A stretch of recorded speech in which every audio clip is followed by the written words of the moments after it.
7 years have been erased from your life, but you don't remember a single second of that time. You have no idea where you've been, what happened to you, or why you're still alive. This isn't just a story about a disappearance in the wild. This is a story about a return that raises more questions than the disappearance itself. A park ranger vanishes during a patrol in Yellowstone. 7 years later, he reappears, a hollow man, emaciated and terrified of light, as if he'd never seen the sun. He remembers voices giving orders in the darkness, cycles of day and night replaced by the hum of ventilators and perpetual yellow lighting. What happened to him, and who made him disappear from the world?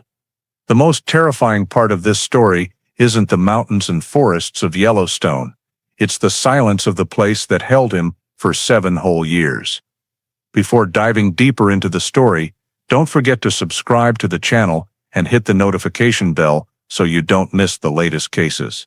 On October 14, 2016, a Friday, thick fog blanketed the northeastern area of Yellowstone National Park, where morning temperatures were just above 0 degrees Celsius and steam from geothermal pools reduced visibility to under 20 meters. For most visitors, this was an inconvenient time for hiking or sightseeing, but for Ethan Rowe, a 37-year-old park ranger with over 10 years of experience, it was just a normal workday during a routine patrol. According to the schedule at Mammoth Hot Springs Station, Ethan was assigned to survey the Pelican Creek Hayden Valley route, a remote area known for its dangerous terrain and unpredictable geothermal activity. He left the station at 7:15 a.m. carrying a radio, notebook, and standard geological measurement equipment, expected to return before dark. Gate logs confirmed his departure, and cameras at the starting area captured his official pickup truck heading southeast, gradually vanishing into the dense fog. In previous records, Ethan was always described as cautious, procedure-compliant, and highly skilled in navigation. The Pelican Creek route had no fixed trails, just slippery wet ground where animal paths blended with shallow streams and thick vegetation. According to positioning data, Ethan stopped twice that morning to record soil temperatures and steam activity before reporting back to the center at 5:42 p.m., stating he had completed the 5th observation point and was moving to checkpoint 6. That was the last recorded contact. A few minutes later, the radio signal cut out, with no further response. By 7 p.m., the control station called multiple times on both primary and backup frequencies, but heard only static.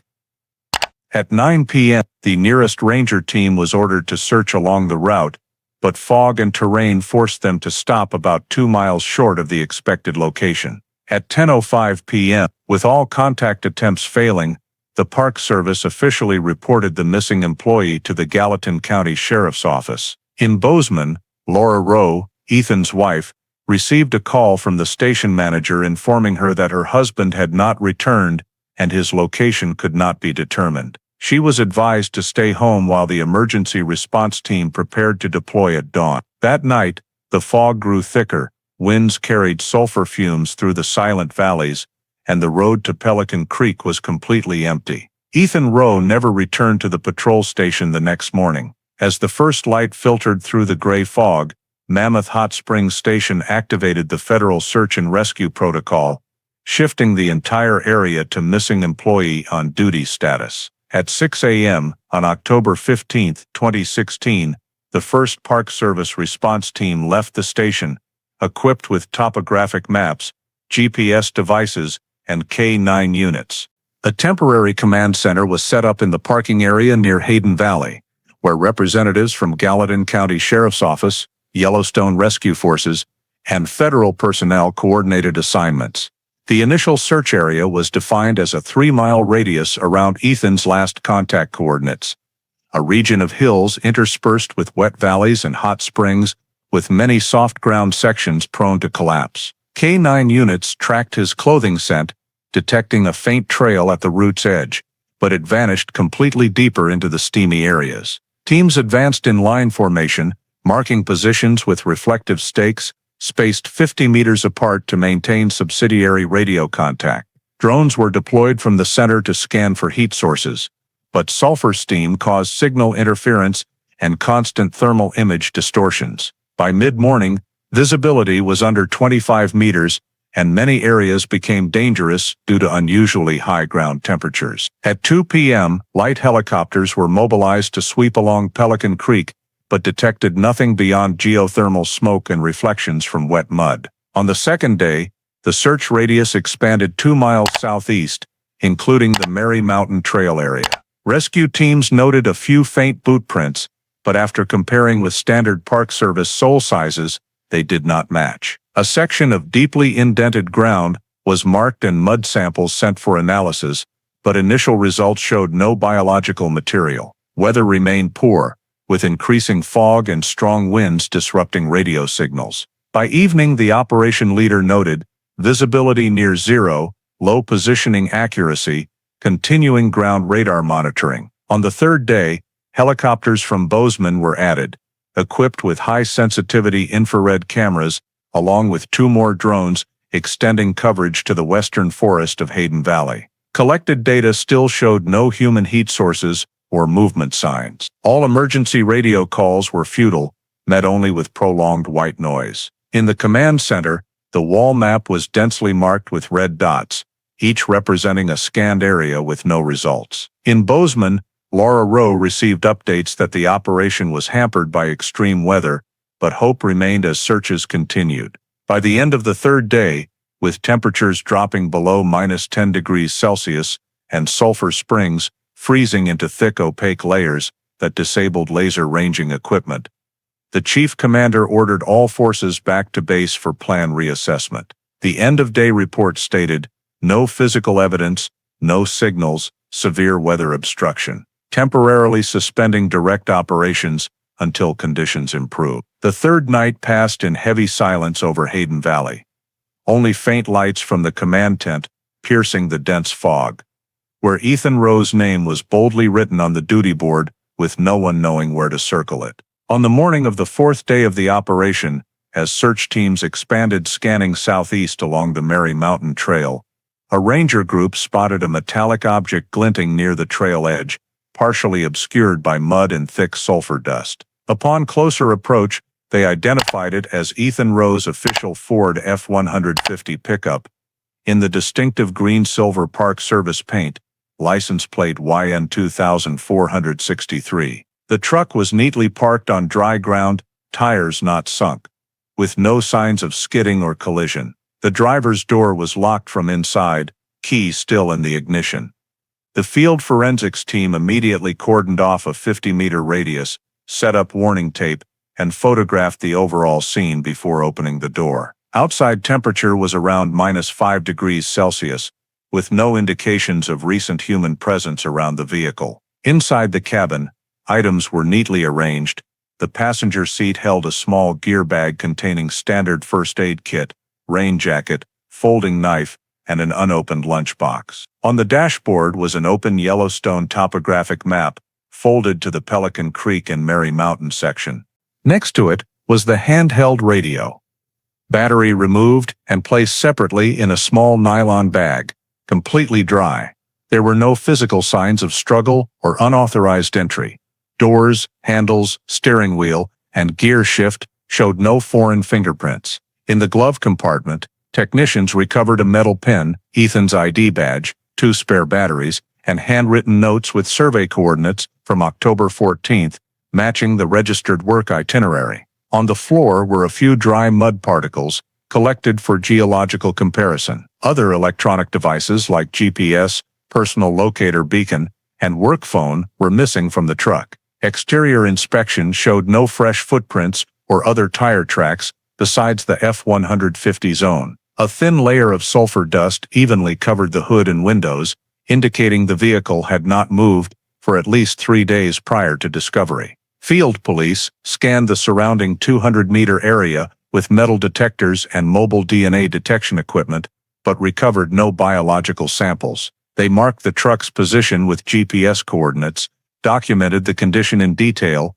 sealed the entire cabin and bed. At 3:20 p.m., the truck was towed to the Field Command Center at Hayden Valley for forensic examination. The preliminary report stated, vehicle in intact condition, no signs of entry or damage. High likelihood of intentional abandonment, no biological evidence at scene. That same afternoon, a brief meeting occurred between the operation commander and Park Service representatives to assess the situation.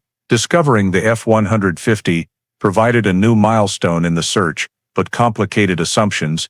Did Ethan voluntarily leave the vehicle, or was he forced to abandon it under undetermined circumstances? The Mary Mountain area was remote, with only a few old wild trails and interspersed small sulfur springs. The truck's appearance here, nearly 11 kilometers southeast of the last contact point, did not align with the initial patrol route. Veteran rangers noted that Ethan rarely deviated from assigned routes without emergency cause, and locking the doors while leaving the key in the ignition made the incident even more puzzling. By late afternoon, all related evidence was documented, sealed, and transferred to central analysis. The fourth-day field report concluded with a brief note, official vehicle discovered in intact condition, no evidence determining Ranger Rowe's current location. As darkness fell over Mary Mountain Trail, the truck was towed away through the thick fog, leaving faint tire tracks on the cold ground, the only remaining human sign after 4 days of fruitless searching. In the days following the discovery of Ethan's official truck, the search operation continued for another 8 days, with gradually reduced scale, focusing on the Mary Mountain area and valleys connecting south to Pelican Creek. Each day, teams searched from dawn until dusk, using ground scanning systems, body heat detectors, and mobile bioscanners, but all yielded no positive results. All hypotheses about Ethan possibly being injured and seeking temporary shelter were checked, but no traces of camping, fires, or recent personal items were found. By the 12th day, with weather turning too severe and rescue budget reaching limits, the Park Service officially announced termination of active search, shifting the case from emergency search to administrative investigation. Unresolved missing. The debrief meeting took place in the temporary tent at Hayden Valley Command Center, attended by the operation commander, Gallatin County Sheriff's representatives, field forensics team, and Interior Safety Agency personnel. The summary report was presented concisely: no biological evidence, no positioning signals, no signs of violence or unusual entry. The official conclusion highlighted two most likely scenarios. Ethan may have fallen into an unstable thermal pit in the Pelican Creek area, or suffered a terrain accident on one of the soft sulfur mud hills, where ground temperatures exceeded 90 degrees Celsius, causing rapid body decomposition with no traces left. Geological experts also confirmed minor subsidence signs in several survey route areas around the disappearance date, supporting the natural accident theory. However, the official truck's discovery, far from the initial survey area, remained the sole anomaly in the entire file. Nonetheless, after multiple internal meetings, the Park Service and county sheriffs agreed there was no evidence of criminal elements, so the case was not escalated to criminal investigation. On October 26, 2016, the operation commander signed the official termination of SAR 16 Yell, issuing an internal memo: Ranger Ethan Rowe, missing while on duty, presumed deceased due to terrain accident. Equipment, evidence, and collected files were transferred to central storage at Mammoth Hot Springs, coded as Yell, Row 16, Theft 2016, with case closure minutes. In Bozeman, Laura Rowe received a copy of the decision, along with condolences from the Yellowstone Regional Director. A small memorial was held 3 days later in the National Park grounds, where colleagues placed a wooden plaque with Ethan's name at the Pelican Creek Road entrance. Local media ran brief reports: park ranger missing on duty, suspected geothermal accident, search ends after 12 days. A short interview with Laura aired on television, where she said she still believed her husband could not have gotten lost, that he knew every stream and rock crevice in the area better than anyone, but no agency agreed to extend the search further. In the Park Service's final summary report, the case closure note was typed in capitals: case status, UN resolved, presumed deceased. That winter, the first heavy snows fell over Yellowstone, covering trails and erasing all traces of the search operation. Ethan Rowe's name was added to the memorial list of personnel missing on duty, stored in the Park Service's internal database, a closed file without a final explanation. 7 years after the disappearance of Ethan Rowe was officially closed, the file Yell Rowe 16, if 2016 remained in the Park Service archives as an unresolved missing person case. In the winter of 2023, Yellowstone entered its low tourism season, when the main roads were frozen over and only a few maintenance crews were operating in the West Yellowstone, Montana area. On the morning of November 22, at around 6:40 a.m., staff at the West Entrance checkpoint recorded a man walking out from the direction of the forest, staggering, wearing a faded jacket with the Park Service logo and a half-broken name tag with the faint letters, Row E. The man requested to meet the station commander, saying he needed to report about an unfinished assignment. According to initial records, he had long hair and beard, was emaciated, had a gaunt face, pale skin, old scars on his hands, and unusually thick fingernails. When asked for his identity, the man replied in a hoarse voice, "Ethan Rowe, Ranger, Pelican Creek area." Immediately, the station's security personnel contacted the Park Service office and transferred him to the temporary medical room for examination. Fingerprint comparison records and on-site DNA samples were urgently sent to the federal laboratory in Denver. Results received after 48 hours confirmed a complete match with the biometric data of Ethan Rowe, the park ranger declared missing in 2016. The notification was forwarded to the Yellowstone Regional Commander and the Rowe family in Bozeman. Laura Rowe, the wife who had organized a memorial service 7 years earlier, was asked to come to Livingston Memorial Hospital for identification. There, she confirmed that the man under treatment was indeed her husband, though so thin and gaunt that he was almost unrecognizable. The initial medical report noted the patient was in a state of severe malnutrition, dehydration, and weak heartbeat, but fully conscious. Ethan said he did not remember exactly the past years, only that someone told him he had to stay, that it wasn't safe outside. He recounted leaving the forest toward the west because he heard engine noise and decided to find the checkpoint.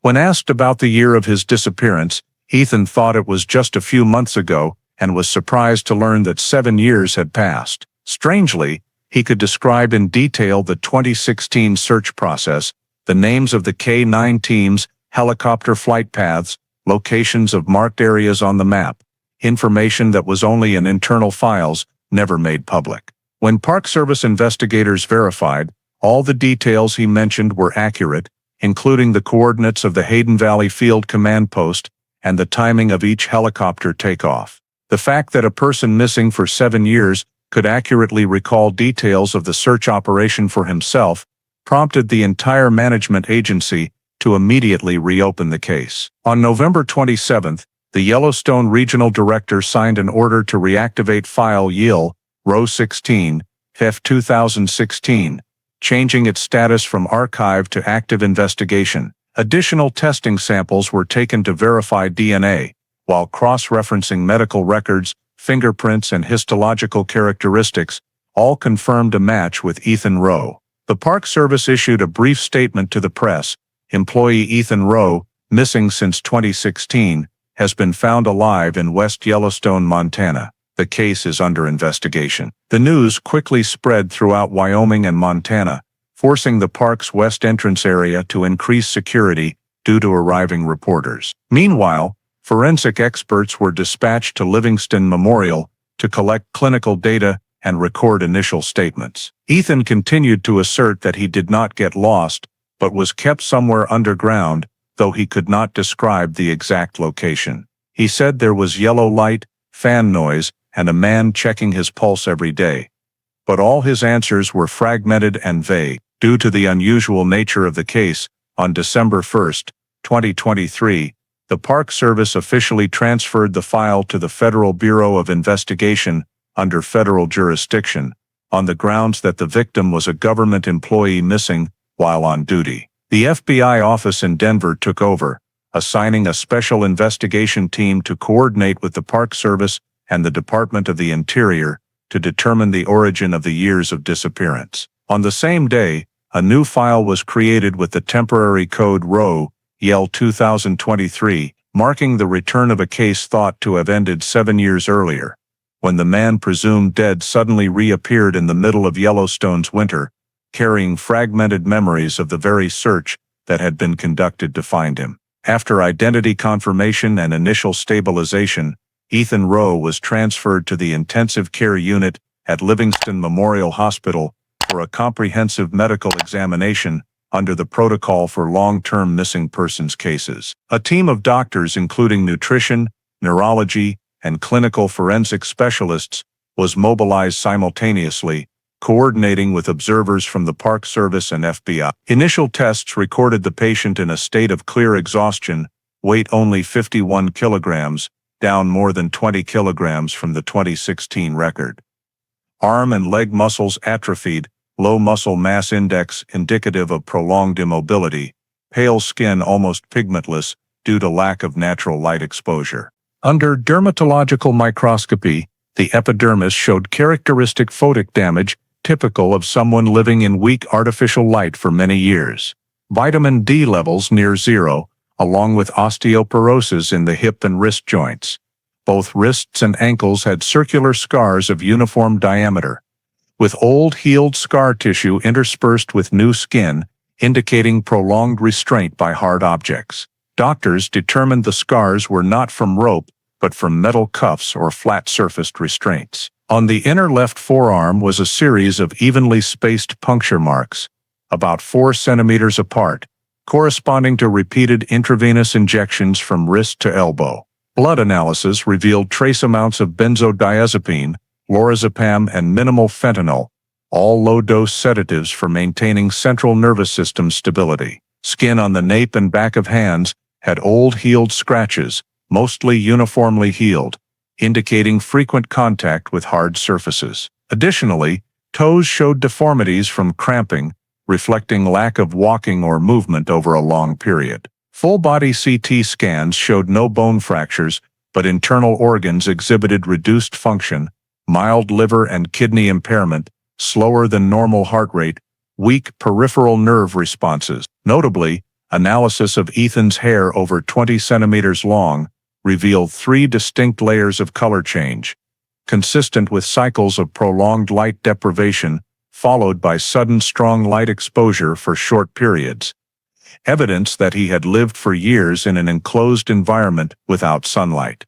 Blood oxygen saturation low, with high levels of silica dust and iron oxide, common components in the air of sealed bunkers with artificial ventilation. Forensic doctors noted that Ethan showed no signs of violent injury or surgery, but all biological data indicated he had undergone prolonged bodily confinement and control, possibly with minimal nutrition provided to sustain life. Blood tissue analysis indicated a diet mainly of synthetic protein, low in carbohydrates, matching industrial nutritional products used in biomedical research. Additional neurological tests confirmed slow visual responses, weak pupil constriction to natural light, poor mechanical reflexes, unsteady gait, typical of prolonged immobility. When asked about bodily sensations, Ethan described light always yellow and not knowing day from night, consistent with skin photic examination results. In the comprehensive medical report sent to the Park Service and FBI,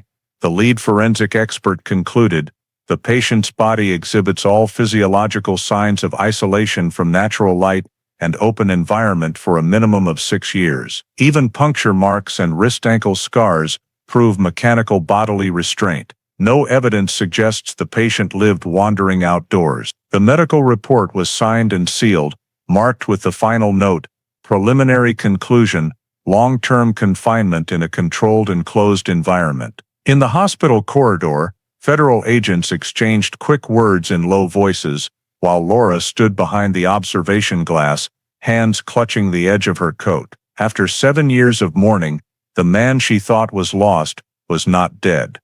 But his body and eyes revealed a different truth. Ethan Rowe had survived something that did not belong to the normal world. After completing medical examinations and stabilizing his condition, Ethan Rowe was moved to the forensic psychology evaluation phase at the recommendation of the FBI and Federal Forensic Unit, aimed at determining cognitive status, memory recall ability, and level of psychological trauma following years of confinement. The evaluation was conducted in an isolated recovery area at Livingston Memorial Hospital under controlled light and noise conditions, led by a team of behavioral psychology experts headed by Dr. Hannah Kepler. In the early days, Ethan showed clear reactions to the surroundings when curtains were opened or white lights turned on. His pupils constricted rapidly, his body recoiled, and heart rate spiked.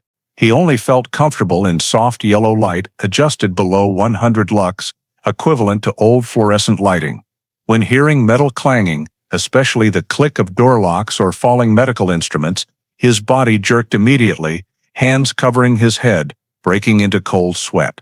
Doctors describe this as conditioned reflex responses, common in those experiencing long-term confinement with repeated auditory stimuli in enclosed settings. In small group therapy sessions, Ethan had severe difficulty being with multiple people. If more than 3 were in the room, he showed panic signs, eyes darting for exits, rapid breathing, and suddenly standing to leave. When asked why, he said the sound of others breathing makes the air thick, and there's no way to escape. Psychological records indicated obsession with confined spaces and fear of being watched. In memory tests, Ethan could recall details of events in 2016 before disappearance, colleague names, reporting procedures, Pelican Creek terrain, but had complete gaps from then to the present. When asked to identify the year, he replied, maybe 2017, and was confused upon learning it was 2023. The evaluation team concluded he suffered from dissociative amnesia combined with time perception disorder, typical in prolonged isolation. In guided interview sessions, Ethan fragmentedly described the place he had been: an enclosed space, metal walls, no windows, only one door. He said no wind sound, no night, just dim yellow light, day and night. Occasionally, he heard steady fan noise, like the room's breathing. When asked if others were there, Ethan shook his head but added every day there were footsteps behind the wall, and someone said, I should stay still, that they were keeping me safe. He could not describe the face or voice, only recalling a low, even tone like reading commands. In one guided recall therapy session, upon hearing recreated air filter noise, Ethan immediately curled up, hands overhead, shouting, I'm not allowed to talk, not allowed to ask. The doctor halted therapy immediately. Based on repeated reactions and consistent descriptions of sounds, light, and irreconstructible memory gaps, the forensic psychology team determined Ethan had undergone controlled confinement with fixed daily routines and artificial environmental conditions for many years. The report to the FBI concluded that fear responses to strong light, metal sounds, and crowded spaces were not random manifestations of common psychological disorders, but results of prolonged sensory deprivation in an enclosed environment. The experts recommended classifying the case as a victim of kidnapping and forced confinement, shifting investigation from accident hypothesis to intentional crime. The report ended with the assessment: the subject's current condition matches the typical profile of captivity trauma victim. Behavioral data and physiological responses prove the existence of coercive factors and artificial confinement environment. Recommend opening federal criminal investigation. After signing, the report was sealed and sent to FBI headquarters in Denver, marking the moment Ranger Ethan Rowe's disappearance case officially shifted from administrative file to criminal investigation direction. After receiving the forensic psychology evaluation report from Livingston Memorial Hospital, the FBI office in Denver officially initiated the federal case codenamed Roe, Yell 2023, classified under the Special Investigation category for crimes involving the abduction and detention of government employees while on duty. On December 5, 2023, the regional director approved the formation of an interagency investigation team consisting of lead Special Agent Sarah Lang, a behavioral investigation specialist, along with forensic analyst Neil Porter, who had previously participated in numerous cases involving forced detention and illegal biological experiments. The team was tasked with coordinating with the Park Service, the Department of the Interior, and the Gallatin County Sheriff's Office to review all data, personnel records, and technical files related to Yellowstone during the 2015-2017 period, the time frame immediately adjacent to Ethan Rowe's disappearance. Declassified documents reveal that in the 2 years prior to Ethan's disappearance, the park implemented multiple experimental projects related to environmental monitoring systems, geothermal energy, and air safety in the Pelican Creek area, where sulfur vapor density is high. According to records from the National Park Service Engineering Bureau, an environmental engineer named Dr. Aaron Mercer, a MIT graduate, was assigned as a technical consultant for the GeoLab project, a pilot program for preventing geological pollution through the construction of underground gas filtration chambers. Mercer worked under contract throughout 2015 and early 2016, frequently accessing the Pelican Creek region with a small research team, having authorization to use private park access routes and granted access codes to the geothermal electrical system. While Ethan was still on duty, he had been responsible for inspecting this area for geological safety and had submitted a report noting that the underground constructions have not undergone structural testing and pose a risk of toxic gas leakage. In internal minutes, Mercer rebutted this, stating that the ranger lacked the expertise to evaluate the technical aspects. This exchange was recorded in the technical files for August 2016, 2 months before Ethan's disappearance. The FBI immediately focused on this name and requested the extraction of all information related to Mercer. Personnel data showed that he was terminated in April 2017, after an internal audit discovered unauthorized continuation of construction on an auxiliary laboratory within the restricted area of Pelican Creek Basin, without permits. The disciplinary report noted that Mercer had dismantled most of the structure, but there was no evidence confirming the complete destruction of the facility. After leaving Yellowstone, he relocated to Cody, Wyoming, registering a work address at a private energy consulting firm, but by 2020, operations ceased and he lost contact. The Internal Revenue Service confirmed that his tax filings stopped in the same year, with no records of new employment or declarations of relocation out of state. Checks of federal databases also revealed that Mercer had submitted 3 research grant applications on the psychophysiological effects of isolated environments on humans, all of which were denied.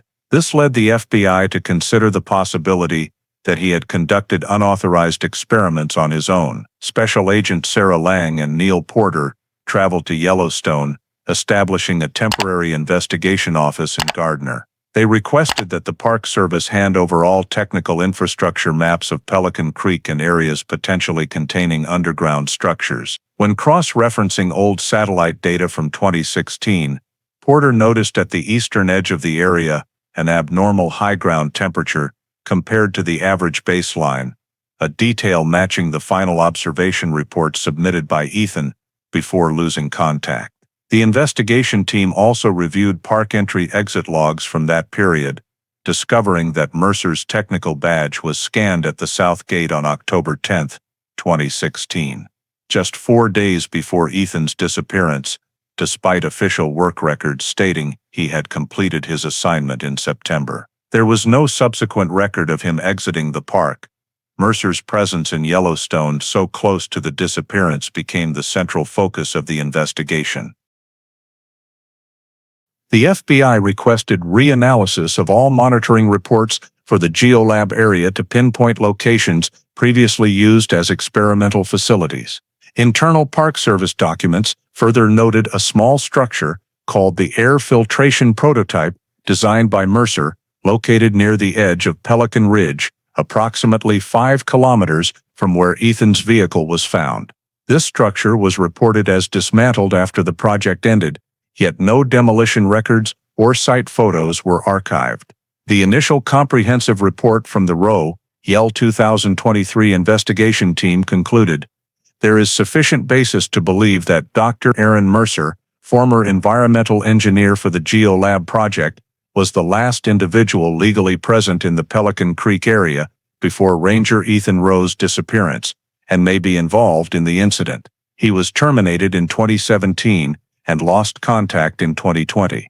Recommend locating his residence, gathering financial information, and inspecting the former GeoLab site to verify the potential existence of an undismantled underground facility. The report was submitted to FBI Denver on December 19, 2023, marking the first step in the renewed investigation as the disappearance, previously thought closed, was officially determined to potentially involve intentional criminal activity, with an old Yellowstone name unexpectedly becoming the centerpiece of the file. After the Rowe, Yell 2023 investigation team identified Dr. Aaron Mercer as a subject with direct ties to the Pelican Creek area during the time of Ethan Rowe's disappearance, FBI Denver requested the unsealing of all evidence from the 2016 case for modern forensic analysis. On January 3, 2024, the storage vault at Mammoth Hot Springs was opened under the supervision of Park Service representatives and the Federal Forensic Technical Lab. The sealed containers coded Yell Row 16, F 2016, were removed from cold storage, including clothing, radio, maps, shoes, mud samples, and personal items recovered from Ethan's Ford F-150. All were preserved in dry condition, free of mold, suitable for extracting new samples. The team of technicians, led by Neil Porter, began the re-examination process using Raman spectroscopy combined with dust layer biological analysis, a method not applied during the initial investigation. The first results from dust samples on the radio edge revealed the presence of a tiny spherical pollen grain coated in thick wax, identified as Gentiana thermalis, a species endemic only to the sulfur cauldron area, where geothermal gas and sulfur concentrations are high. This species does not appear in the regular Pelican Creek range,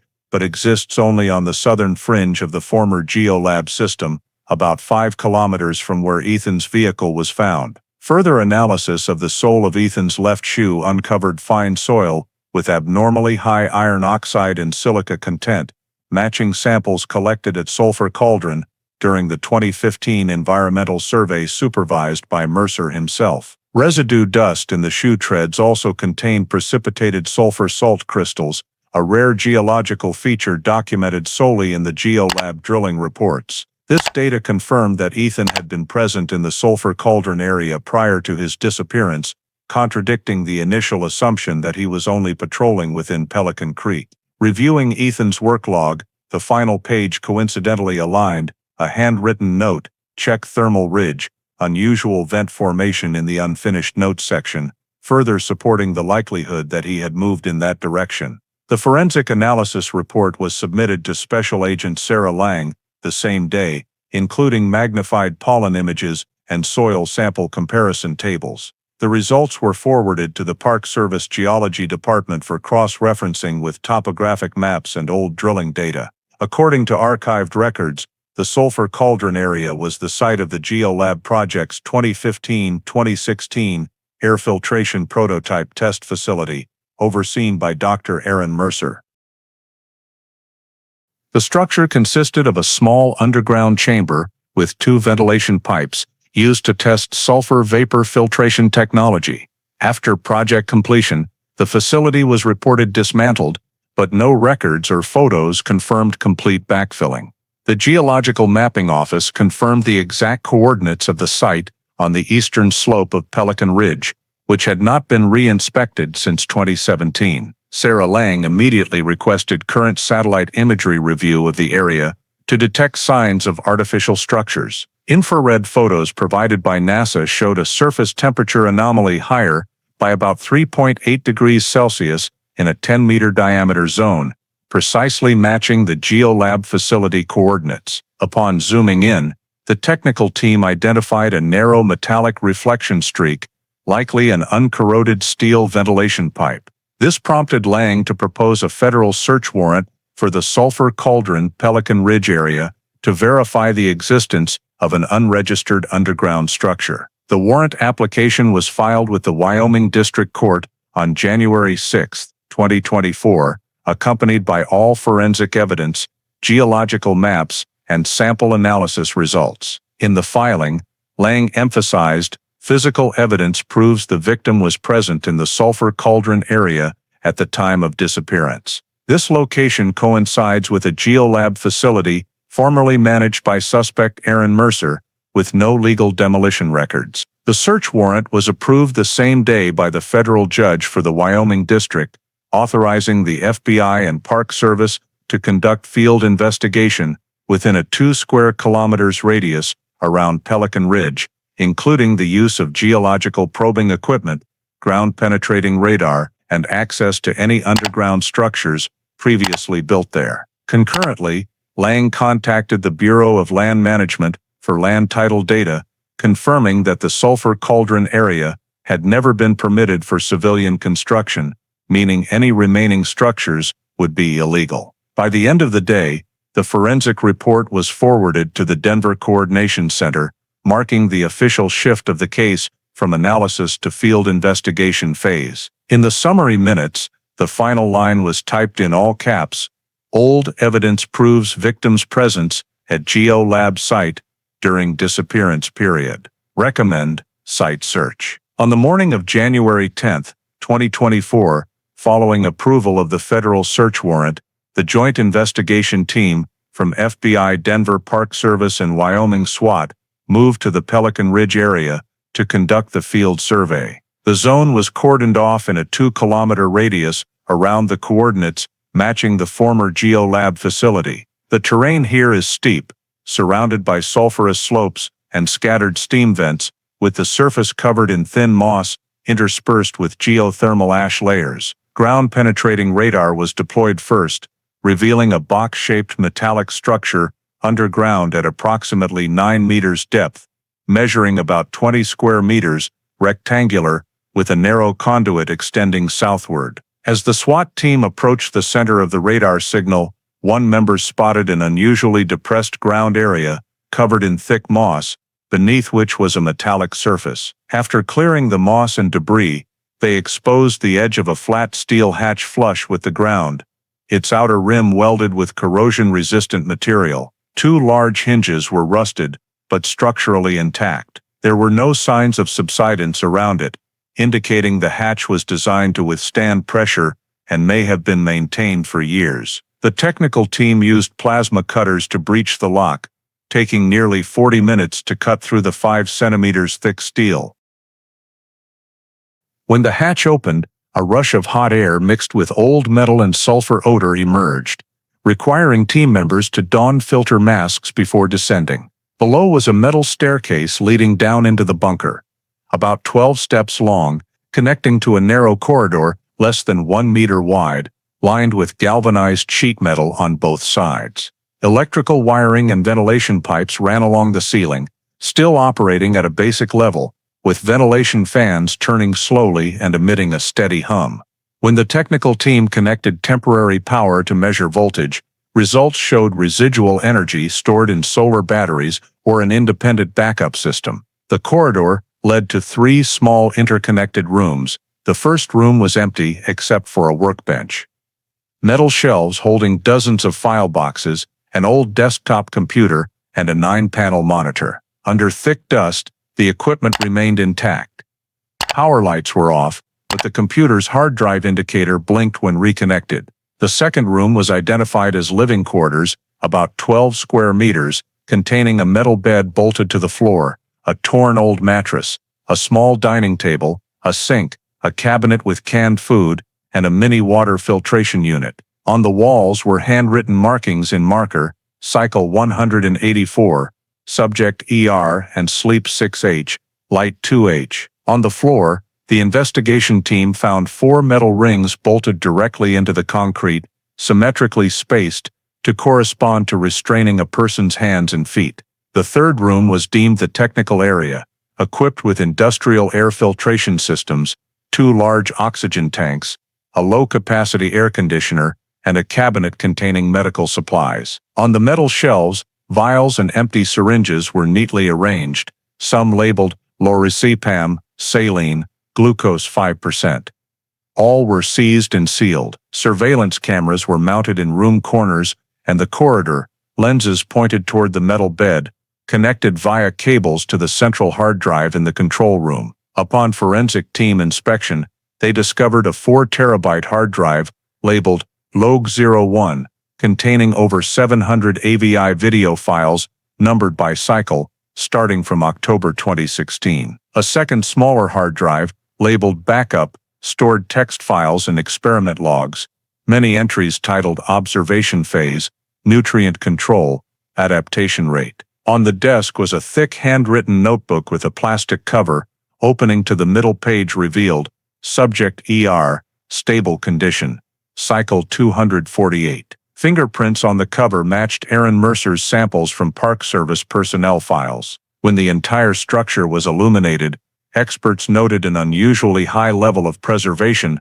no water leaks, partial electrical functionality, indicating long-term power maintenance, possibly from solar panels combined with rechargeable batteries. On the living quarters ceiling were 3 bulbs, emitting weak yellow light, old sodium type, casting a dull yellow hue throughout the space, exactly matching Ethan's statement about yellow light in his place of detention. During the final sweep, the team confirmed no occupants, but the interior remained warm, free of dust or cobwebs, suggesting recent human access or ongoing automated systems. Over 120 pieces of evidence were collected, including hard drives, notebooks, biological samples, small skin flakes, and fingerprints. All were sealed in 20 specialized containers and transported to the FBI Denver laboratory for analysis. The preliminary field report concluded, discovery of artificial underground structure at 9.2 meters depth in Pelican Ridge, with independent electrical, ventilation and surveillance systems. Evidence of use for human detention purposes, seized hard drives, and related documentation. The search concluded at 17:35, the same day, marking the first time since 2016 that authorities discovered a physical location directly linked to Ranger Ethan Rowe's disappearance. After completing the seizure and sealing of evidence at the Pelican Ridge site, all hard drives, documents, and samples were transferred to the FBI Denver Forensic Technical Laboratory for detailed analysis. On January 13, 2024, the digital forensics team began recovering data from 2 central hard drives, in which the drive Log01 contained 743 AVI format videos, and the drive Backup contained 312 text files, along with system screenshots.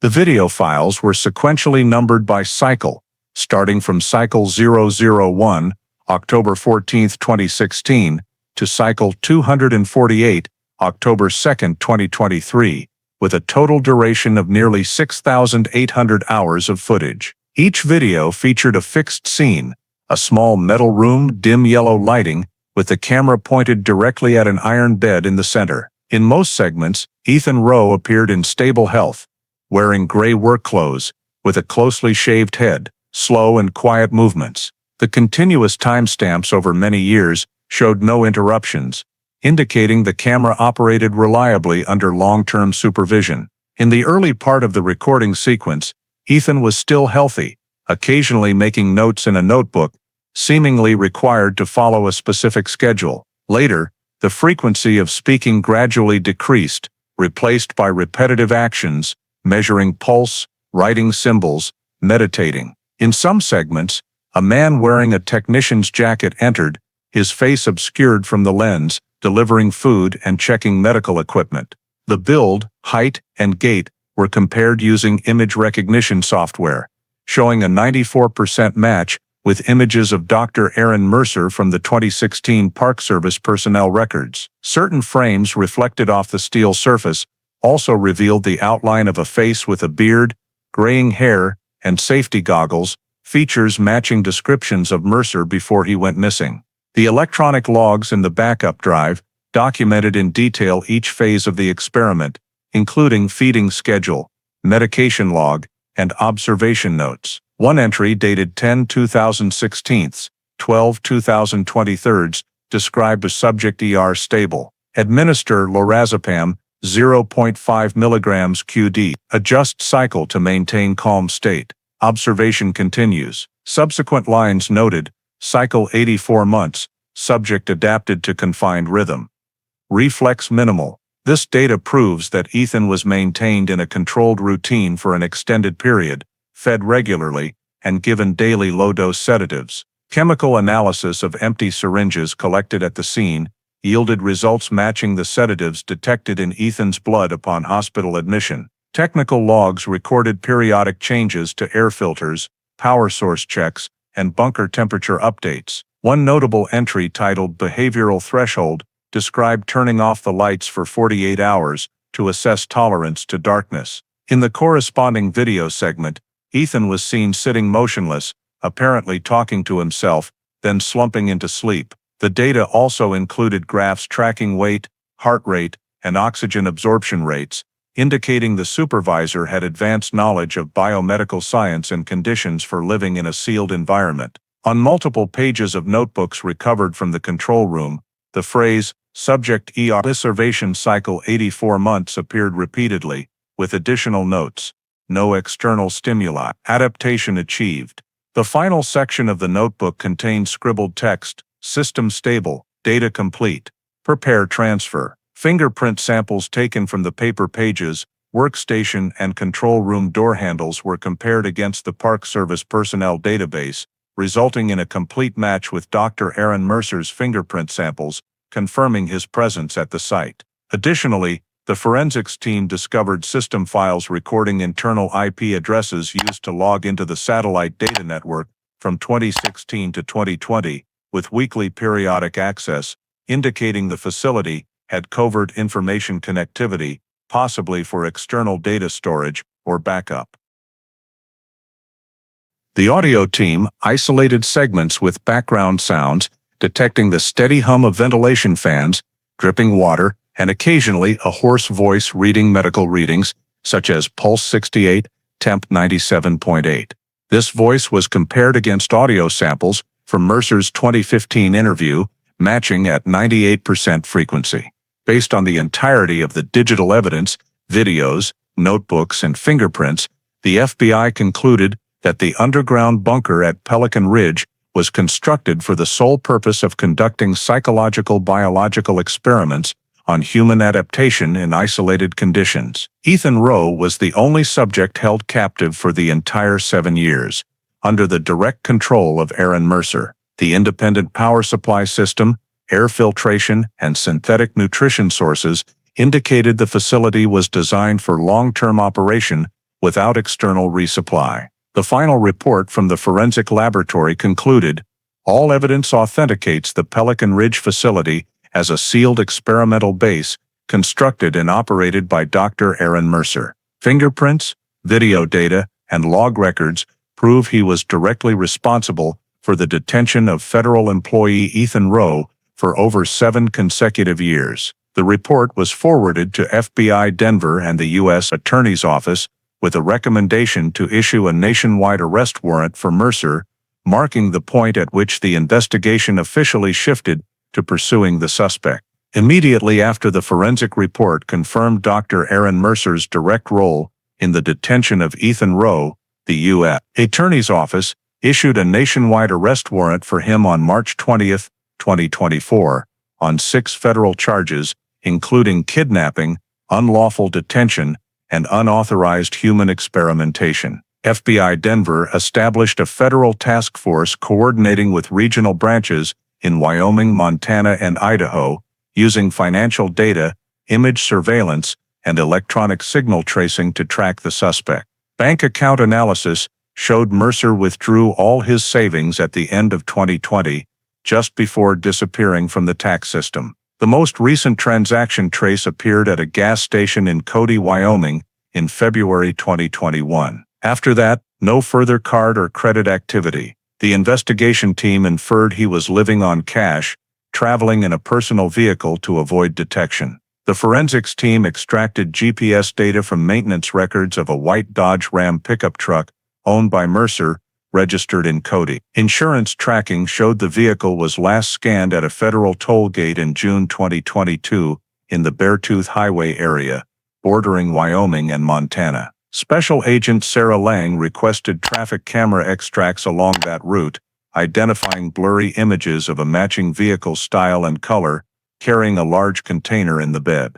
Combined with thermal data from civilian satellites, the task force detected unusual small heat signatures in the Beartooth Mountains area, particularly in the northern edge, showing signs of temporary habitation. Local investigation teams were ordered to conduct covert field surveys using drones and long-range observation equipment. After 3 days of scanning, on March 24, 2024, a reconnaissance team recorded thin smoke rising from dense forest near Clay Butte Lake. Infrared cameras revealed a white pickup truck parked between two large boulders, covered with camouflage tarp, next to a small tent. Zoomed images confirmed the license plate matched Mercer's registration. Early the next morning, Wyoming SWAT coordinated with the FBI to execute the arrest plan. A perimeter was established within a 500-meter radius around the campsite.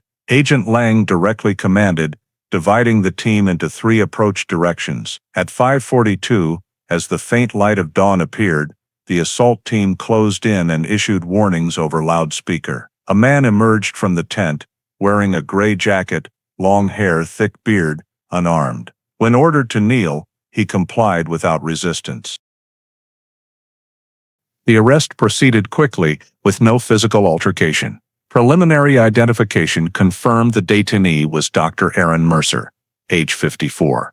Inside the tent, agents seized a laptop, 2 portable hard drives, a map of the Pelican Ridge area marked in red pen, and numerous loose notes.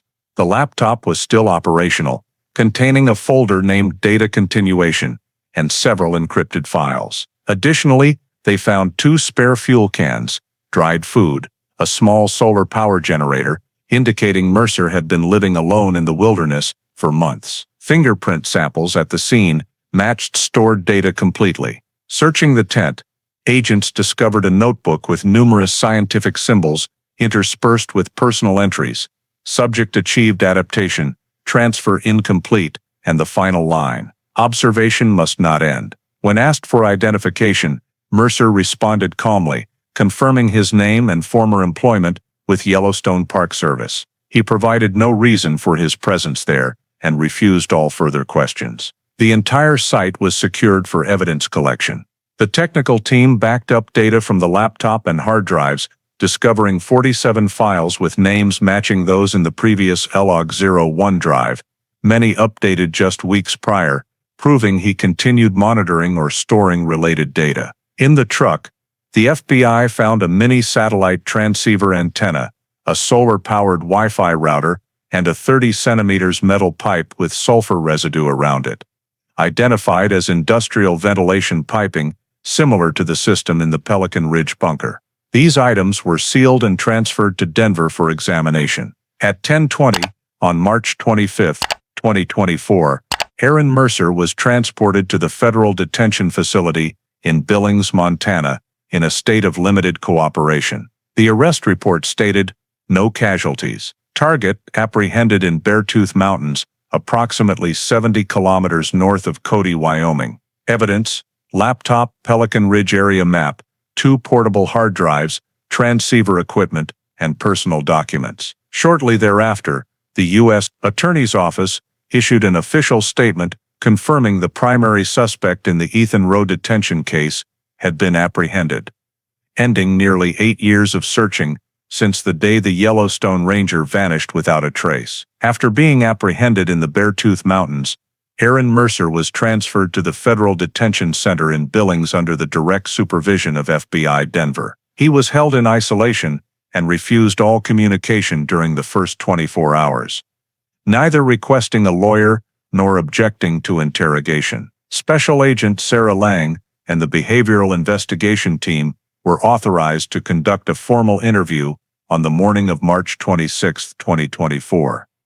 After Mercer underwent a medical examination confirming he was physically and mentally fit to proceed. During the first interrogation session, which lasted nearly 5 hours, he said almost nothing except to request to review the data that had been taken. When agents played video footage extracted from the hard drive at Pelican Ridge, clearly showing him entering the detention chamber and checking Ethan Rowe's pulse.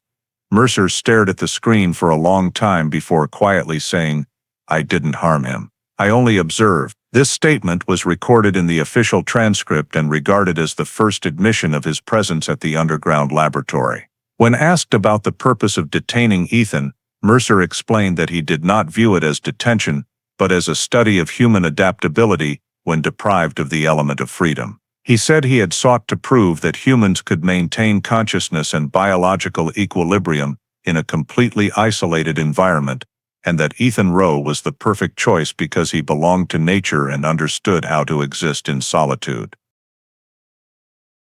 Mercer described in detail how he designed the GeoLab system to operate autonomously: solar power, air filtration, synthetic food supplies, and a pre-programmed observation schedule.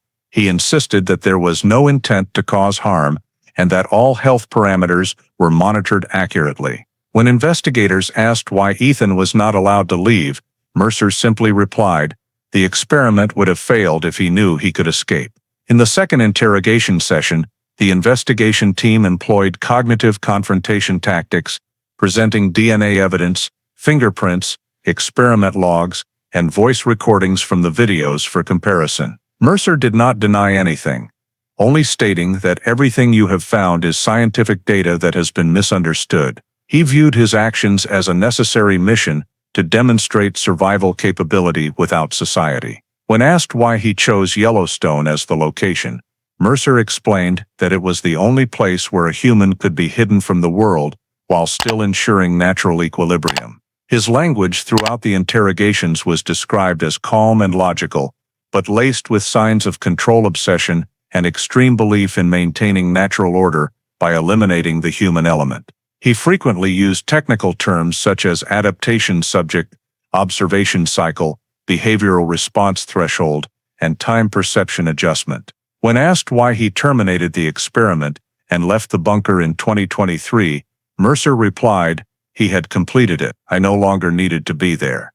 He knew how to survive on his own. By the end of the second day, upon being informed that Ethan Rowe was still alive and had provided a statement, Mercer remained silent for a long time, before saying only, "So he has surpassed the limit." Psychiatrists brought in for evaluation after the interrogations noted that Mercer suffered from obsessive-compulsive control disorder, with tendencies to manipulate environments and people to maintain absolute order. Yet he retained full capacity to distinguish right from wrong, meaning he was legally competent to stand trial. The accompanying psychiatric report, submitted with the interrogation transcripts, determined that Mercer showed no typical signs of delusion or hallucination, and that his behavior stemmed from ethical reasoning deviation, viewing the confinement of another person as an experiment serving his personal ideals. On March 28, the final interrogation session was conducted, during which Special Agent Lang requested that Mercer sign to confirm the transcripts.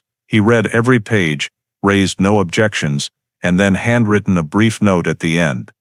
"I observed, I did not detain. I sustained, I did not harm. He lives because I kept him alive." This statement, though not a direct confession of guilt, was regarded by prosecutors as evidence admitting intentional confinement. The complete interrogation file, psychiatric evaluation results, and Mercer's statements were forwarded to the U.S. Attorney's Office in Denver to finalize the indictment, marking the conclusion of the interrogation phase and strengthening the legal foundation for what was considered one of the longest documented confinements in U.S. history. On April 5, 2024, after completing the interrogation process and gathering sufficient evidence, the U.S. Attorney's Office in Denver formally issued an indictment against Dr. Aaron Mercer, former environmental engineer with the Yellowstone Park Service, charging him with 6 serious federal offenses. The indictment, exceeding 120 pages, compiled all physical evidence, forensic findings, videos, victim Ethan Rowe's testimony, and Mercer's interrogation transcripts, and was filed with the U.S. District Court for Colorado, signed by Chief Prosecutor Robert A. Ellison. Count 1. Kidnapping a federal employee in the performance of official duties in violation of 18 U.S.C. Section 1201, supported by direct evidence, including video experiment logbook and Mercer's admission of observation. Count 2. Prolonged detention and torture causing severe physical and psychological harm to the victim, bolstered by Ethan's medical and psychiatric forensic evaluations describing wrist scars, forced injection regimen, and temporal disorientation. Count 3. Conducting non-consensual human experimentation, violating federal law on human rights in biomedical research based on the observation cycle experiment log and video series documenting controlled biological monitoring. Count 4. Obstruction of a federal investigation, including destruction, concealment, and encryption of data after Ethan's disappearance became public, proven through additional hard drives and data continuation files discovered on Mercer's laptop at the time of arrest. Count 5. Destruction of federal government property through unauthorized construction and use of an underground facility in a restricted area under Park Service management, posing risks of geothermal leakage and preserve contamination. And Count 6. Conspiracy to commit ecological terrorism, a special provision applied to the systematic use of an environmental research facility to endanger personnel and national infrastructure, based on Mercer's view of his actions as a mission to protect nature from humans. In a brief press conference following the indictment's release, Chief Prosecutor Ellison stated that this was one of the most serious violations of research ethics and federal personnel safety, emphasizing that Mercer had turned science into a tool for imprisoning a human being for 7 years with cold calculation. That same day, the federal court in Denver approved a no-bail detention order, citing high danger level, flight risk, and likelihood of recidivism. Mercer was transferred from the Billings Detention Center to a federal facility in Colorado under maximum security. The initial hearing was scheduled for April 20th in Courtroom 2A, presided over by Judge Miriam Keene. The case file was classified as special priority, with data security measures applied to technology systems Mercer had used. According to the indictment, his actions spanned from October 2016 to November 2023, including over 80 consecutive months of confinement documented by video data. Victim testimony, DNA analysis, fingerprints, technical logs, and digital records were all listed in the primary evidence index, comprising over 400 pages of appendices. Temporarily appointed public defender Edward Chase was assigned under the defendant's constitutional rights. In an initial response filing, the defense requested consideration of Mercer's mental state, arguing he acted under extreme scientific conviction rather than intent to harm. However, the U.S. Attorney's Office rebutted this, citing psychiatric evaluations confirming Mercer was fully competent and in control throughout the experiment. The Department of Justice classified the case as a Class A felony due to its severity and duration. Other federal agencies, including the Department of the Interior, Park Service, and Occupational Safety and Health Administration, were required to cooperate in a post-investigation review to assess management responsibility during the GeoLab project period. On April 10th, the court issued a sealing order on Mercer's personal assets, including intellectual property rights, financial accounts, and all research equipment seized from the scene. The prosecution summary concluded. Defendant Aaron Mercer, using scientific knowledge and privileged access, designed, operated, and maintained an unauthorized facility to confine a U.S. citizen who was also a federal employee under inhumane conditions for more than 7 years. The defendant's conduct not only violated the law, but betrayed the fundamental principles of science and humanity. With the indictment approved and detention order ratified, the case file was officially transferred to the U.S. District Court for Colorado, marking the start of public prosecution in one of the largest scientific crime cases in the modern history of the U.S. National Park System. During preparations for the federal trial expected to begin in early 2025, the Denver U.S. Attorney's Office coordinated with the FBI Forensic Technology Division to compile all physical and digital evidence to build a solid case against Aaron Mercer. Expert teams were divided by specialty: digital, biological, physical, and forensic medical, all working in absolute security at the federal laboratory in Denver. More than 700 videos recovered from the Pelican Ridge hard drive were backed up, chronologically categorized, and cross-referenced in detail regarding content, lighting conditions, audio, and power system activity cycles. Experts reconstructed a 7-year timeline of Ethan Rowe's confinement, identifying a total of 84 consecutive months with recorded motion data and no gaps exceeding 48 hours, proving uninterrupted surveillance. Each video sequence was labeled cycle matching Mercer's logbook entries,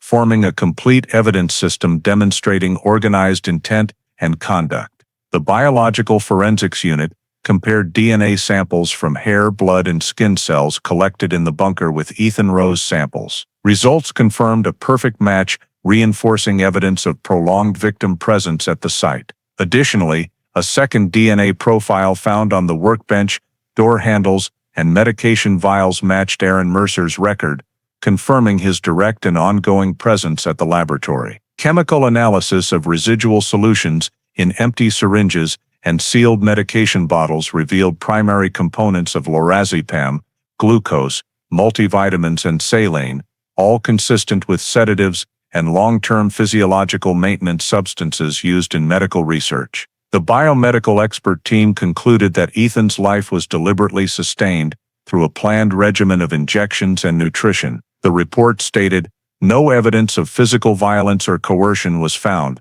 However, complete control of environmental conditions, lighting, food, and sedatives created absolute psychophysiological confinement equivalent to sensory isolation torture. Electrical analysis showed the bunker system operated on solar power with battery backup, sufficient to run ventilation fans and surveillance cameras continuously for years. The clean room-style air filtration system was confirmed to be industrial-grade, custom-built with corrosion-resistant materials, impossible to construct without deep expertise in environmental mechanics, which Mercer fully possessed. Physical evidence included bunker design blueprints, material inventories, and recovered AutoCAD files from his laptop, all time-stamped to the period before Ethan's disappearance. The Digital Investigation Unit also recovered 62 emails and internal reports Mercer sent to himself between 2016 and 2018, including entries reading,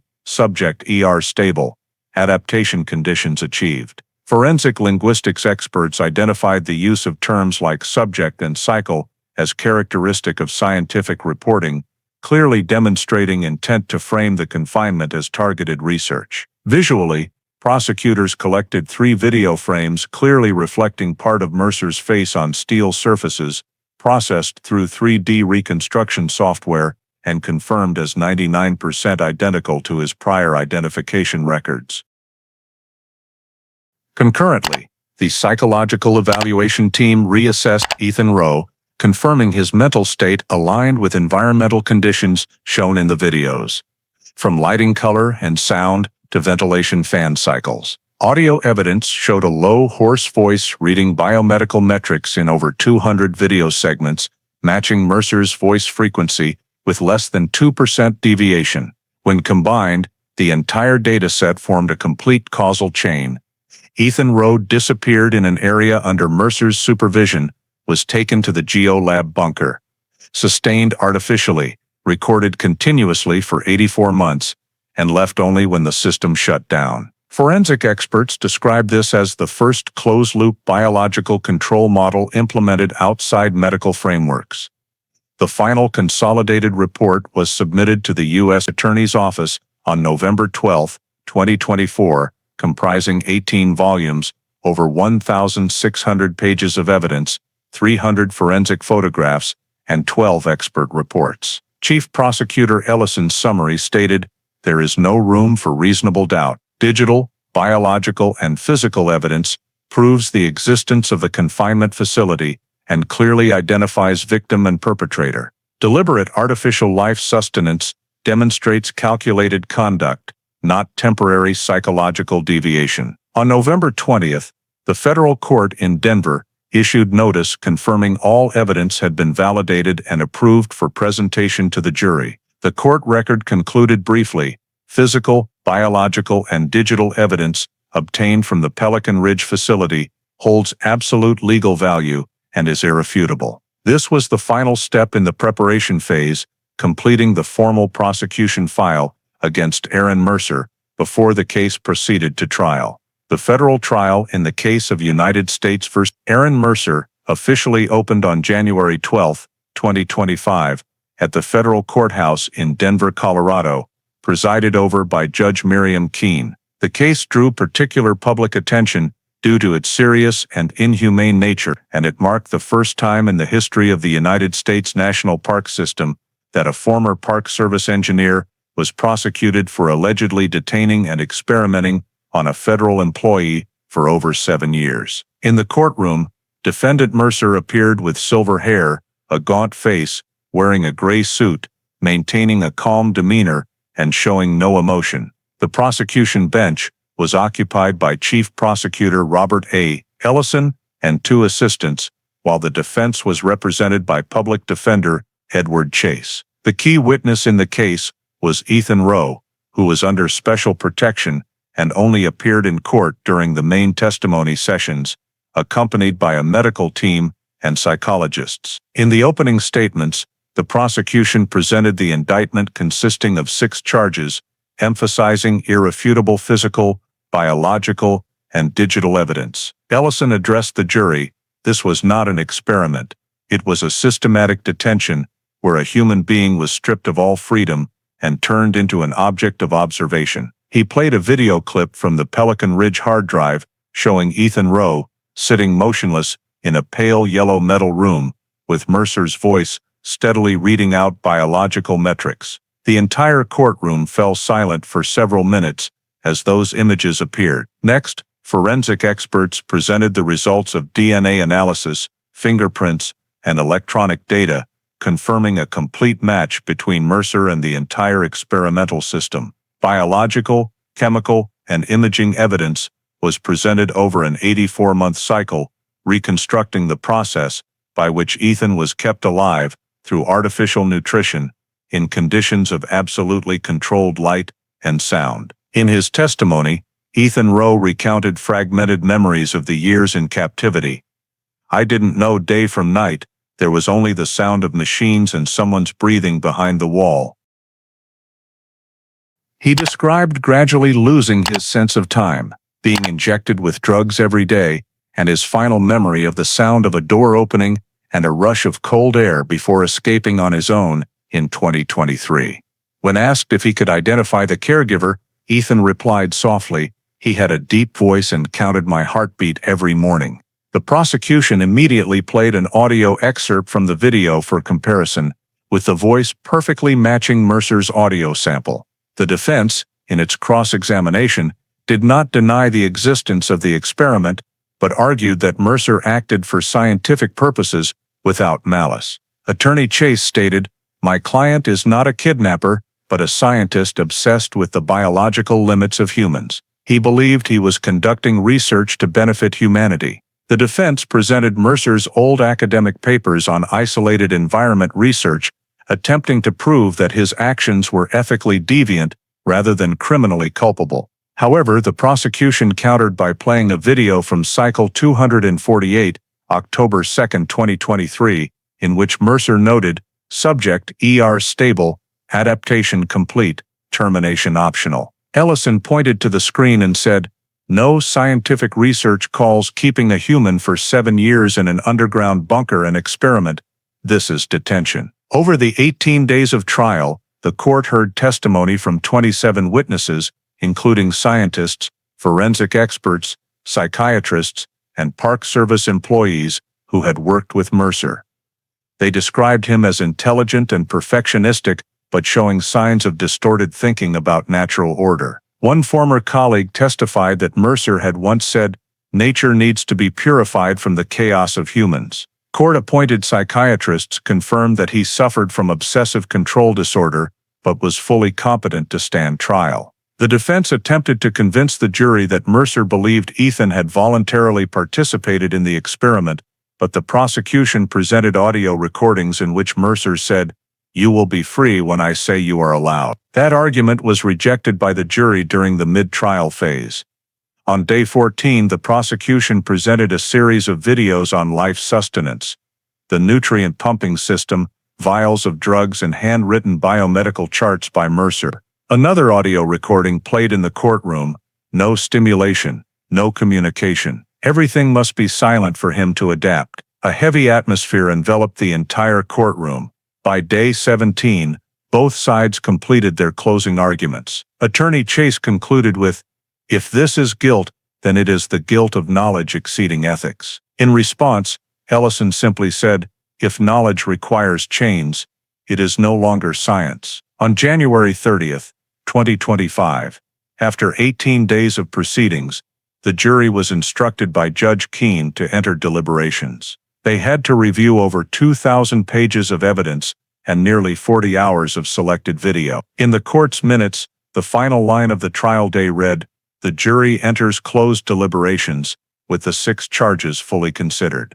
The atmosphere outside the courthouse was frozen in silence as the nation awaited the final verdict in the case that had haunted Yellowstone for a decade. On February 2nd, 2025, after 3 days of closed deliberations, the jury at the federal courthouse in Denver returned to the courtroom to deliver the verdict. The atmosphere in the room was thick, with absolute silence, as Judge Miriam Keene asked everyone to rise. The jury foreperson, a middle-aged woman, held the verdict form, her voice calm but clear. On the first count, kidnapping a federal employee, guilty. On the second count, detention and torture, guilty. On the third count, unauthorized human experimentation, guilty.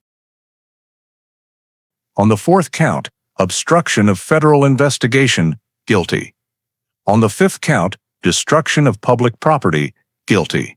And on the sixth count, conspiracy to commit ecological terrorism. The 6 repetitions of the word guilty echoed in the courtroom like heavy hammer blows.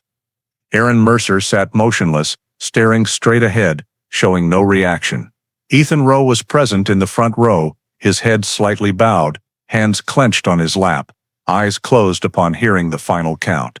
Judge Keene confirmed the verdict, thanked the jury for their 18 days of continuous work, and announced that the court would proceed to the sentencing phase. Chief Prosecutor Ellison requested the maximum sentence under federal law, citing the particularly serious nature of the acts, detention lasting over 7 years, targeting a government employee under inhumane conditions with unlawful scientific intent. He said, "There is no factor that can justify turning a human being into an experimental subject."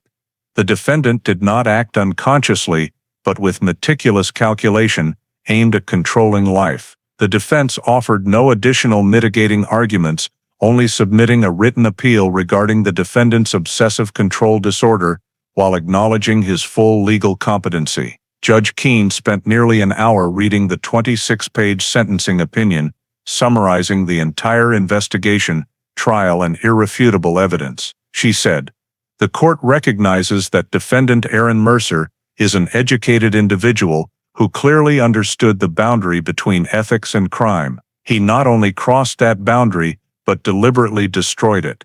He deprived a human being of freedom, light, and time, values that this legal system exists to protect." When asked if the defendant had anything to say before sentencing, Mercer looked up, his voice deep and calm.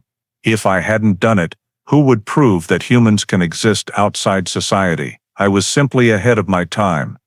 The courtroom fell silent. The judge responded, "Science cannot exist without humanity. And humanity does not exist when people are locked in dark bunkers." At 10:47 a.m., she pronounced the sentence. Defendant Aaron Mercer is sentenced to life imprisonment without the possibility of parole, to be served at the Maximum Security Facility, ADX Florence, Colorado. The gavel struck 3 times resoundingly, marking the end of the case. In that moment, Ethan Rowe left the courtroom in silence, avoiding all cameras. Mercer was escorted out by 2 federal marshals, handcuffed, without looking back. Outside the courthouse, light snow was falling, with dozens of reporters and television vans waiting. Just minutes after the sentence was announced, major news outlets, like CNN, Reuters, and The Washington Post, simultaneously published breaking news. Former Yellowstone environmental engineer, sentenced to life in prison in 7-year detention case. Television reports replayed images of the Pelican Ridge underground bunker, excerpts from evidence videos, and affirmed that this case had become a symbol of the fragile boundary between science and human ethics. In a brief afternoon press conference, Chief Prosecutor Ellison stated, "Today, justice is not only for Ethan Rowe, but for all those who have been deprived of their humanity under the guise of science." The case officially closed exactly 10 years after Ethan's disappearance in Yellowstone. The court sent copies of the sentence to the Department of the Interior, Department of Justice, and Park Service for archival as a special case in federal investigation history. International media dubbed it the Yellowstone captivity case, a tragic story ending with an absolute sentence, life without parole, for the man who turned knowledge into chains for his fellow human. After the life sentence without parole for Aaron Mercer was pronounced and the case officially closed, Ethan Rowe was taken to Montana to begin a long-term post-traumatic psychological treatment phase at the Bozeman Mental Recovery Center. Doctors diagnosed him with severe post-traumatic stress disorder, accompanied by chronic insomnia, fear of enclosed spaces, and convulsive reactions to the sound of ventilation fans or seeing yellow light. The treatment regimen lasted many months, combining behavioral therapy, hypnotic regression, and physical rehabilitation. In the initial therapy sessions, Ethan often remained silent for hours, sometimes only saying a short sentence, "I still hear the fan." His primary treating doctor, Dr. Monica Yates, assessed that he needed time and absolute open space to rebuild his sense of the open world. The Park Service immediately issued new regulations to protect employees following this incident. On April 10, 2025, the agency officially introduced the Rowe Protocol, a safety guideline for personnel on solo patrols in national parks. The protocol included mandatory continuous GPS tracking devices, position reports every 30 minutes, and automatic alerts for signal loss exceeding 10 minutes. Additionally, solo patrols were restricted in harsh weather conditions, and all employees were trained in risk identification and emergency response procedures. The Rowe Protocol was quickly implemented across the entire U.S. national park system, later spreading to Canada and Australia as an international standard for personnel protection. The Department of the Interior praised it as a step to turn tragedy into a permanent safety lesson. Concurrently, the FBI did not halt its investigation upon Mercer's sentencing. Special Agent Sarah Lang, who had led the Rowe, Yell 2023 case, was assigned to reopen 2 unsolved missing persons files from 2014-2016, both occurring near areas of environmental projects supervised by Mercer. The first case was geologist technician James Halpern, missing at Mammoth Springs in 2014. The second was biologist Lydia Crane, who vanished during a survey in Idaho in 2015. Both files had previously been concluded as terrain accidents, but when cross-referencing work data, Lang discovered Mercer was present at both locations at the time of the victims' disappearances. Federal laboratories were analyzing DNA from old samples to determine possible connections. A preliminary report sent to the Department of Justice in May 2025 stated that initial collected data shows genetic similarities with sources from the GeoLab laboratory, raising suspicions that Mercer may have tested early versions of the detention model before targeting Ethan Rowe. The Department of Justice announced a nationwide expansion of the investigation into potential abuse of biological research in government agencies, a program named Operation Silent Lab. While authorities continued to probe the darker aspects of the case, in Bozeman, the Rowe family's life gradually returned to normal. Laura Rowe, who had persistently searched for her husband for many years, became a spokesperson for programs supporting families of missing victims. She appeared in personnel safety workshops and shared that justice cannot return lost time, but it can prevent others from losing it. Ethan, after 8 months of therapy, began participating in counseling sessions for rescue personnel, helping them understand the psychology of long-term isolation. However, he still avoided crowds, living quietly in a small house on the outskirts of Bozeman, spending most of his time walking in the woods or sitting by Flathead Lake. In a rare public television interview in September 2025, when asked what remained after everything, Ethan simply replied, "Not memories, but emptiness. I've learned to live with it." Medical reports from December that year noted slow but steady progress, with him sleeping 4 hours per night and no longer having frequent nightmares. Beyond the personal impact, the Mercer case sparked widespread debate in the U.S. scientific and bioethics communities. Universities incorporated the case into curricula on ethical risks in environmental research, while human rights organizations petitioned Congress to pass the Human Protection in Non-Medical Research Act.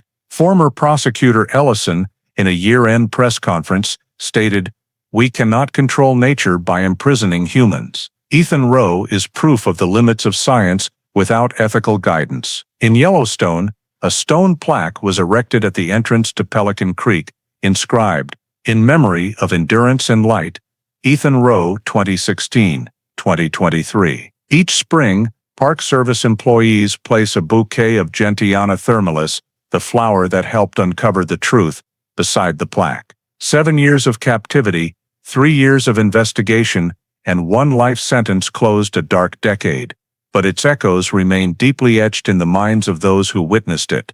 For Ethan Rowe, life is no longer the same, yet his existence has become proof that justice, though late, can still find its way through the thick mist of Yellowstone. 1 month after Aaron Mercer's life sentence was pronounced and the main federal investigation officially concluded, Ethan Rowe returned to Yellowstone as part of a victim support program organized by the Park Service in coordination with the Department of the Interior. The return was not for work, but to confront the place where he had vanished.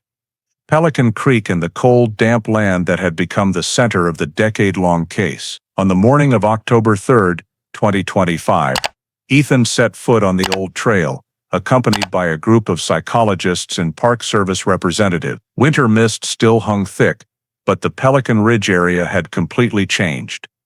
The entrance to the old underground structure was sealed with thick concrete, topped with steel fencing, and a red warning sign reading, "Restricted Area, Federal Site Sealed under Order of US Justice Department." There were no traces left of the bunker or moss cover, only a flat, silent patch of land amid the hot springs. Ethan stood for a long time, gazing at that empty space, then softly said, "Now it's truly buried." The Park Service decided not to completely demolish the underground structure, but to preserve it as sealed historical evidence under electronic surveillance for security training purposes. A few miles away, on the main road leading to Hayden Valley, a new memorial plaque was erected, named the Yellowstone Rangers Memorial, listing employees who died or went missing on duty, including the line, "Ethan Rowe.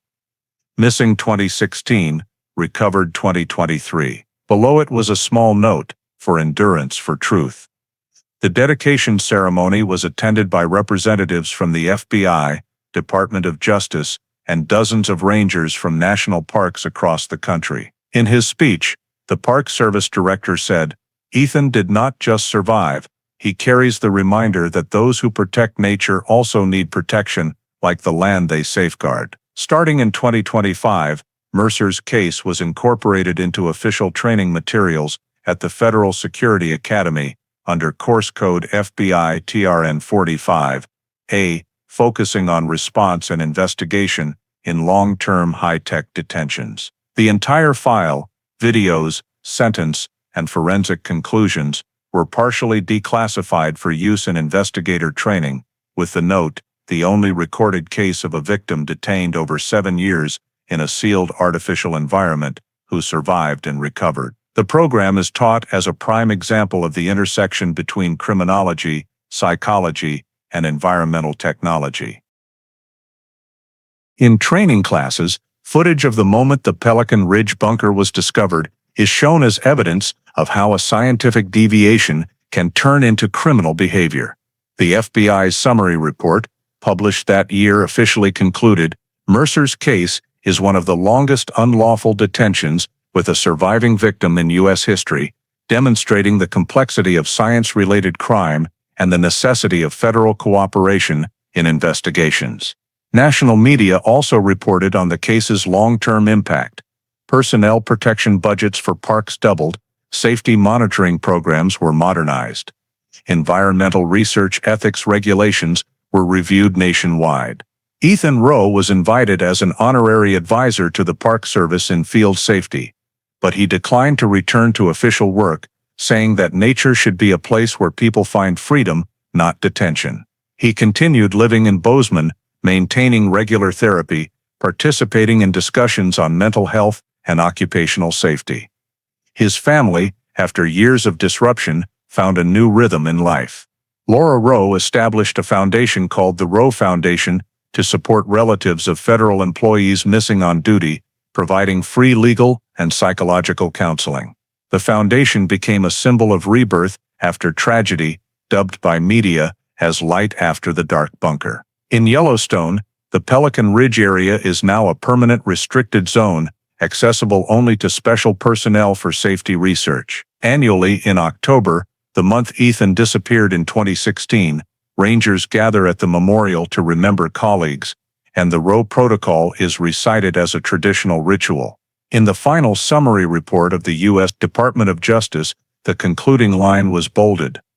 Mercer's case shows that the boundary between knowledge and crime lies not in technology, but in the ethics of those who use it. As snow covered Pelican Creek once more, Ethan returned to the park on a private visit, without cameras or press, just to stand by the stone plaque bearing his name.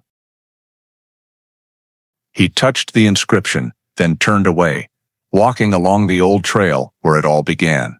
Phil, Yell, Row 16, 5th 2016, after exactly 11 years, was stamped completed and transferred to the National Archives in Washington, D.C., becoming part of federal security and humanitarian training materials. And as the final words in the case summary recorded, Mercer's case, the Yellowstone captivity, remains the longest confirmed captivity survival case in U.S. federal history. The story of Ethan Rowe and Mercer's case is not just a personal tragedy, but a profound warning about the boundaries between knowledge, ethics, and responsibility in modern American society. In a country where science and technology advance rapidly, the actions of Aaron Mercer, who turned scientific knowledge into a tool of captivity, show that when ethics do not accompany progress, knowledge can become a real threat. Mercer believed he was researching human adaptation, but his absolute faith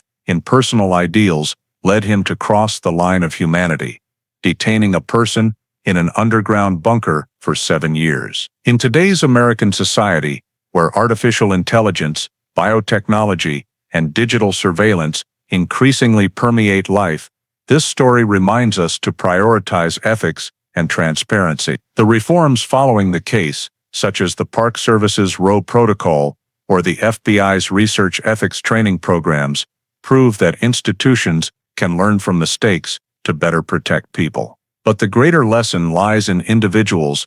No one has the right to treat others as a means to prove their beliefs. Whether you are a scientist, manager, or ordinary person, maintaining humanity and respecting individual freedom must be the foundation of all actions. Ethan Rowe, after surviving 7 years of isolation, did not seek revenge but chose to help others. That is the symbol of American human strength, the ability to rise, learn from darkness, and turn pain into light for the community. If Ethan Rowe's story makes you reflect on the boundary between knowledge and humanity, please subscribe to the channel to join us in continuing to explore real cases and the lessons behind each American mystery. Thank you for following to the end of this journey. See you in the next video, where we continue searching for truth between darkness and light.